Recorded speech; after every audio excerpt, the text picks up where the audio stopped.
No somos solo lo que nos pasó, sino lo que hacemos con eso cuando lo narramos. La identidad también es relato, una forma de darle coherencia a lo que fui, a lo que soy y a lo que todavía puedo llegar a ser. ¿Qué historias te estás contando de ti mismo y qué pasaría si te animaras a reescribirlas?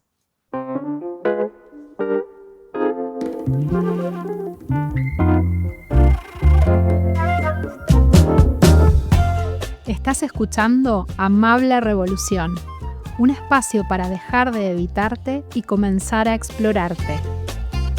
Soy Melissa Santilli y en cada episodio te invito a hacer una pausa necesaria, porque sé que habitarte con amabilidad es un acto revolucionario.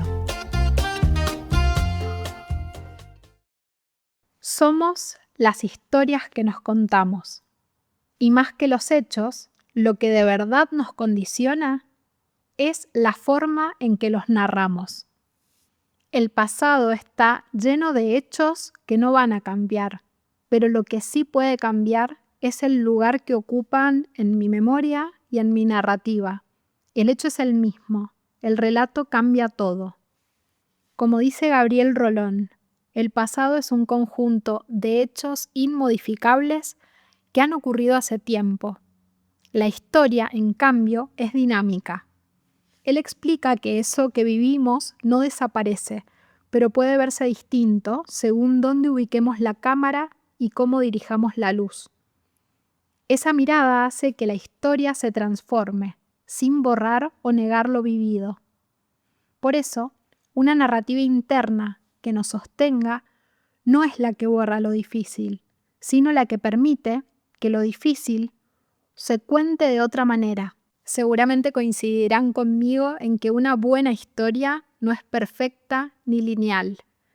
Es una historia lo bastante amplia como para incluir contradicciones, giros inesperados y matices que a veces parecen ir en direcciones diferentes.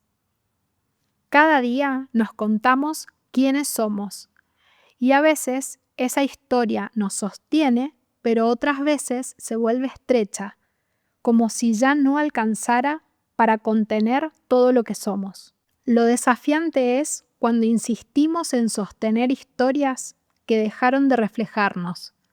Al sostenerlas por costumbre, o porque es lo que venimos repitiendo, o por creencias, en lugar de darnos coherencia, nos alejan de nuestra verdad interior, de lo que está pasando ahora, de lo que está sucediendo ahora. La historia que nos contamos nunca está cerrada. Siempre existe la posibilidad de abrirnos a relatos nuevos, a formas distintas de nombrar lo vivido que amplíen nuestra identidad y nos devuelvan libertad. Revisar lo que me cuento no borra lo que pasó, pero sí transforma el sentido que tiene en mí esa historia. Lo mismo puede dejar de ser un peso y empezar a ser aprendizaje.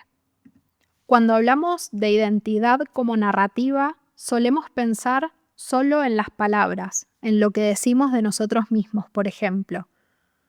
Pero también nos construyen los silencios, lo que no nombramos, lo que preferimos callar o esconder también forma parte de la historia que sostenemos. A veces ese silencio protege, nos cuida de exponer lo que todavía no estamos listos o listas para mostrar. Y otras veces se vuelve una frontera, porque deja sin voz partes de nosotros que también quieren encontrar su lugar. Por eso el encuentro con otros es tan poderoso. Muchas veces son los demás quienes al animarse a decir en voz alta lo que les pasa y también lo que les pesa, ponen en palabras algo que también nos sucede. Y en ese instante, lo que estaba oculto en nosotros encuentra un nombre, y al encontrarlo, empieza a tener identidad. Es lo que ocurre en mis programas y en los espacios de comunidad. Al escuchar y compartir, descubrimos relatos que estaban escondidos en nuestro silencio, y poco a poco podemos darles voz. La identidad no está hecha solo de lo que digo en voz alta, sino también de lo que puedo empezar a nombrar cuando encuentro un espacio seguro para hacerlo. Quiero aclarar también que esos silencios no siempre son de algo que sabemos de nosotros mismos y por algún motivo decidimos callar. También son silencios de lo que aún no conocemos, lo que permanece oculto en la inconsciencia, lo que aún no vemos de nosotros mismos. Son relatos en pausa, esperando el momento de encontrar palabras para existir. Si entendemos la identidad como narrativa, también entenderemos que no hay un único relato posible. Cada vez que me cuento una historia o una nueva historia, no niego lo vivido, lo nombro de otra forma y eso abre caminos nuevos. Tiene que ver con lo que hablé en el episodio de identidad en movimiento y cómo la identidad no es algo fijo, sino que es un territorio de transformación. Hay en algo que pienso mucho desde que mi hija Vicky es pequeña. Me pasó también con Sophie, mi hija más grande, pero estaba en otro estado en ese momento, lo tengo como mucho más presente ahora. Tiene que ver con el cuidado que pongo al hablar con ella, con cosas también que pueden ser muy simples, pero que creo que son profundas por el impacto que tienen. Está relacionado cada vez que hablamos del sos, o bueno, en el caso del eres. Decirle a un niño, sos así, no es solo una descripción, es casi un sello.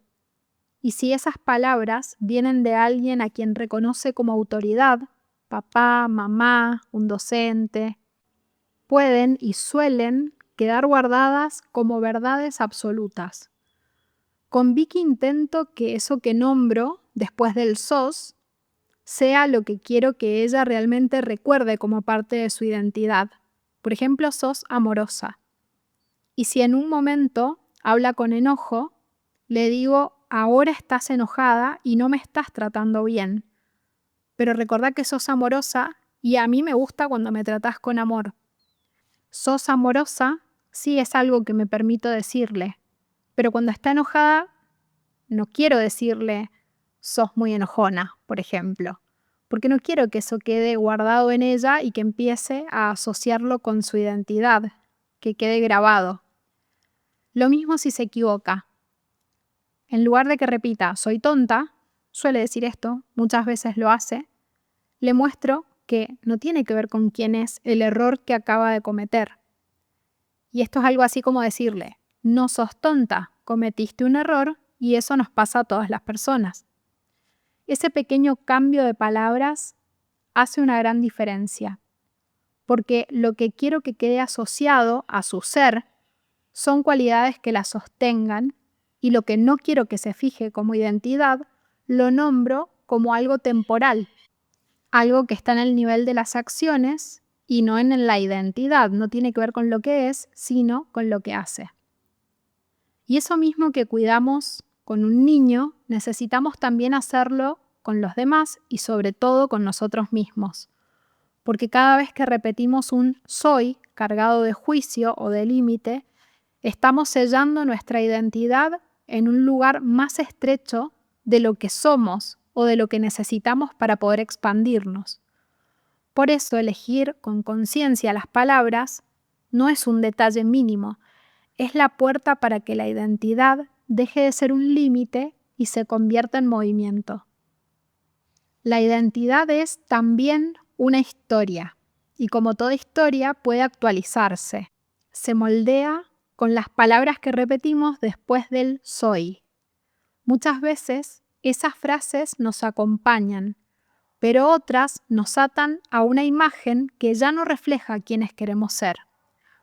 Cuando digo una y otra vez, soy muy o soy alguien que, estoy reforzando una narrativa que quizás tuvo sentido en algún momento, pero que ahora puede estar limitándome. Por eso quiero dejarte una pregunta final para que la lleves contigo. ¿Qué relato quieres reescribir para actualizar tu historia?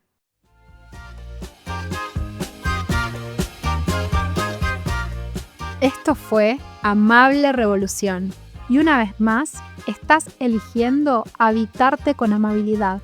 Si el episodio te resonó, deja en los comentarios con qué tesoro te quedas hoy. Y no te olvides de compartirlo con quien sientas que le puede servir. Yo me despido. Hasta la próxima revolución interior.